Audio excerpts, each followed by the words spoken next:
And welcome back. I'm Bill English, the publisher here at Bible and Business. I want to thank you for joining me today. My voice has been a bit raspy lately. I've been coming off of a pretty significant cold and flu-like symptoms, and it's attacked my voice a little bit, and so I'm not quite myself right now, but we'll get through this and hopefully we'll both learn together.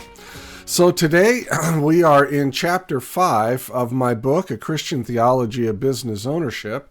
And in this chapter, today we're going to be talking about mentoring and giving advice. The whole chapter is really generally about advisors and wisdom, but today we're going to talk specifically about being a mentor and giving advice, mentoring those who are coming after us and giving advice. But before we get started on that, I just want to invite you to head over to BibleandBusiness.com, where I have articles and podcasts, some tools and some surveys you can participate in.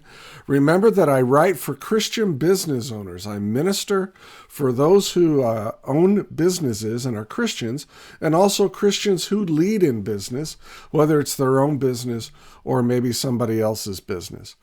And after this series is complete, you'll be able to download the slides in PDF format for the entire series at BibleandBusiness.com. So I invite you to head over there. Please make sure that you also sign up.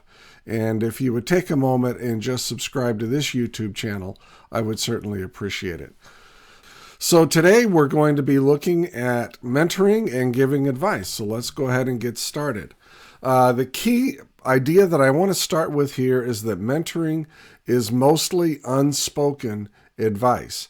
Now, most of us think of mentoring as, maybe sitting over a bunch of coffees or breakfasts or whatever, and the older, sitting back and kind of understanding where the younger guy or gal is at, and you talk about their problems and you look at what they're facing, and then you sit there, the older guy or gal does, and I remember when I had that situation, and they relay their own experiences, and somehow the younger person is encouraged and instructed through the older person's experiences.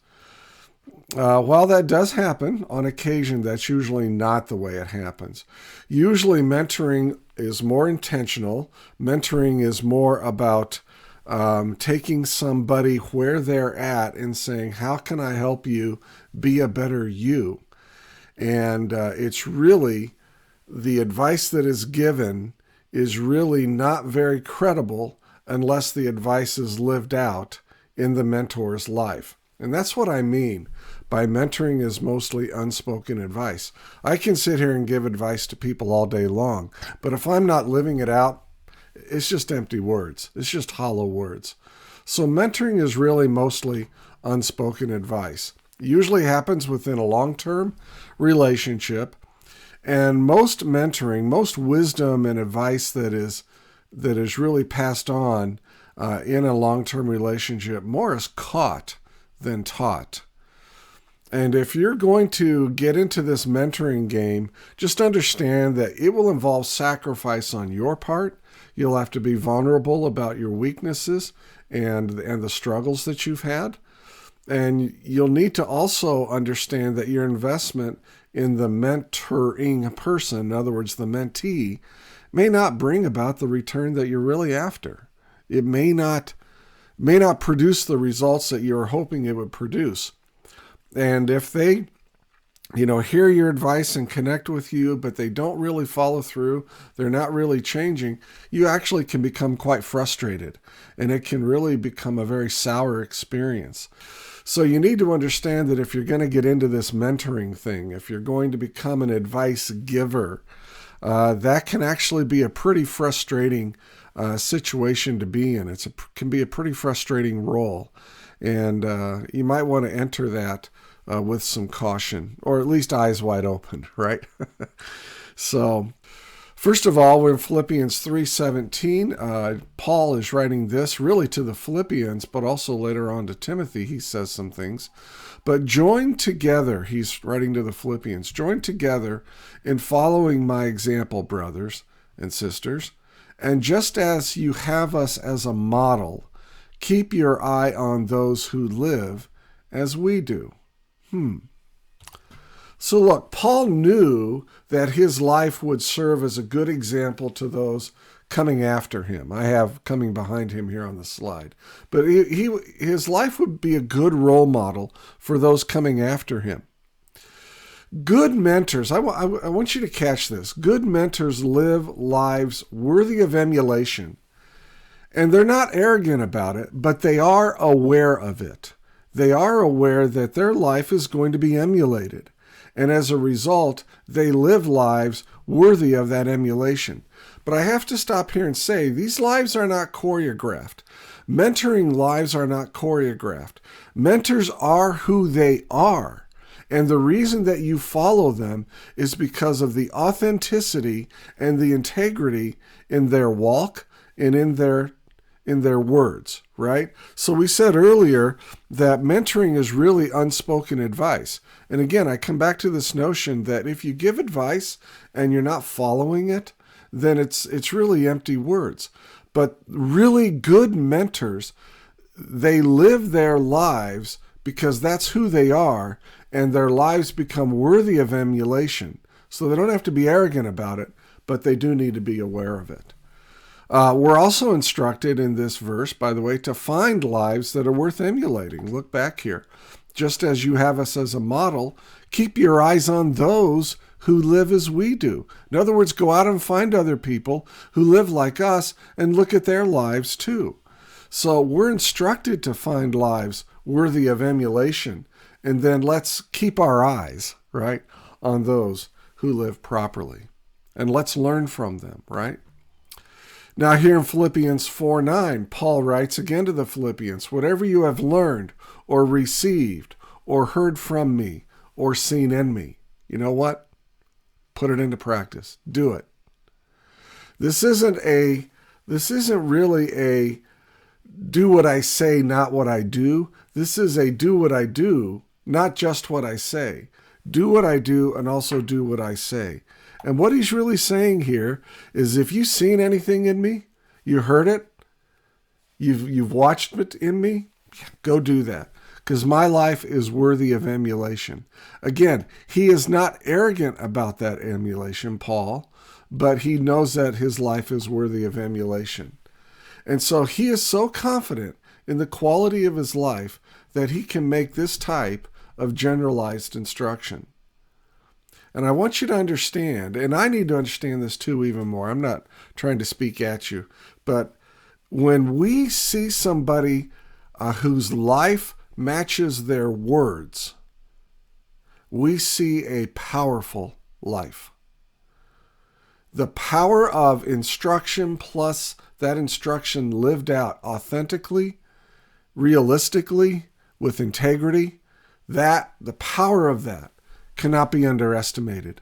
And so if you're thinking about becoming a mentor, you need to really think about your own life. Now, there's going to be a hesitation there, right? And I'm going to come back to that in just a moment, that hesitation. But Paul must have had a set of practices and patterns in his life which were intentional, they were credible, they were useful, they were desirable, they were valuable, they were usable, and they were reliable. These patterns and practices must have been intentional on his part. And I think that this list is really helpful to us to understand that as mentors, we develop patterns and practices in our lives that help us be who we are. In a very real sense, we have to become self-disciplined people in order to be good mentors. And so the patterns and practices that we put into our lives, what Paul says here, whatever you have learned or received or heard from me, those patterns and practices, those are things which are going to help us be good mentors, and they're going to help those who are coming after us be better people, better business owners, better business leaders. I think Paul's practices could have been downstep to another's life, and really forms the way to live out one's covenant relationship with God. Those patterns and practices, however, must not have been so complex or onerous that they couldn't be taught to other people or replicated by others. That's why I think Paul lived with a ton of intentionality in his own life, understanding that how he lived, his unspoken life, would be on display for all to see and would say volumes more than all of the scripture that he wrote and all of the teaching that he did. His life would be compared to his words, so he was intentional how he lived with his daily routines. Now, I'm asking you to be a mentor. Maybe you're thinking about becoming a mentor and you're going, boy, Bill, these bars are really high. These are high bars. I'm not sure I can meet these high bars. I think I'm going to walk away and not be a mentor because I don't always live my life consistently. I don't always practice what I preach, right? I get that. But I want you to know that there is this other side of that coin, or at least taking what I've just parroted to an extreme, and it becomes really false humility. False humility is one of those ways that those of us who are older can avoid having the younger folk examine our lives. Look, when you're a mentor and you're saying do A, B, and C, the mentee is going to look at you, the one that you're mentoring is going to look at you and say, yeah, but are you doing it? And they're going to examine our lives. If we claim that we're not perfect, and we're not, I'm not perfect, you're not perfect, none of us on this earth are perfect. But if we claim that since we're not perfect, or that we're really far from being a good example of what a Christian is, then our lives should not be considered as a model for others to follow. I'm just going to suggest that may not be true. And so we sometimes let ourselves off the hook from having a life that can and should be followed because we say to everybody around us, no, don't look at me. I'm not a good example of a Christian. I'm not a good example of a business owner. I'm not a good example of a business leader. And that's really some false humility there. And I think in so doing, we rob future generations of business owners the experiences and the life lessons that God has taught us and built into us. And then we get older and we kind of wonder why God isn't using us, right? Well, it's because we've demurred. We've backed off. We've flinched in the face of taking responsibility and letting the younger folks really look at our lives. So I think this is one of the more acceptable ways for Christians who are older to kind of pack it in, to kind of coast, to kind of say, I'm just not really worthy of being followed. And they disengage at the very time that God really needs those of us who are in our 60s and 70s and 80s and 90s to really deeply engage in meaningful ways. I wrote here at the end of this slide, in some ways it's rather selfish. It's a rather selfish way to finish our lives. And I still hold to that. I think if you're an older person, you need to think about becoming a mentor, or at least making yourself available as a mentor. And that means making your life available and being vulnerable to let younger people take a look at your life and scrutinize it. So in review, mentoring is necessary to passing it on to the next generation. I think we would all agree with that. Mentoring is risky and it's going to involve vulnerabilities. You're going to have to kind of open yourself up. And you're going to have to practice what you preach. You're going to have to live the life that you say you're living, both in business and in the marketplace and at home and at church and at, just keep naming the places you go. Your life is going to have to really be successfully consistent. And by the way, success in mentoring is heavily dependent on who you are, not just in what you say. Again, most mentoring is unspoken advice, and they catch more than we'll ever teach them in the mentoring process. Now, in our next episode, we're going to talk about building a panel of trusted advisors and learning how to build that panel and take advice from those trusted advisors. So until we see each other again, I'm Bill English, the publisher here at Bible and Business. Thank you for joining me today in this episode. And by the way, if you ever want to contact me and just say, hey, Bill, I got this problem in my business, or I got this problem in my career. Others have done this, by the way. A number of you have already contacted me and said, Can I just run this situation by you? I love those kind of calls. So feel free to call me or get a hold of me, bill@bibleandbusiness.com. You can email me that way. And you can get a hold of me, and we'll certainly talk. So until we see each other again, thanks for joining me today. And I hope you come back for our next episode on building a panel of trusted advisors. Until then, go out and make it a great day. Take care.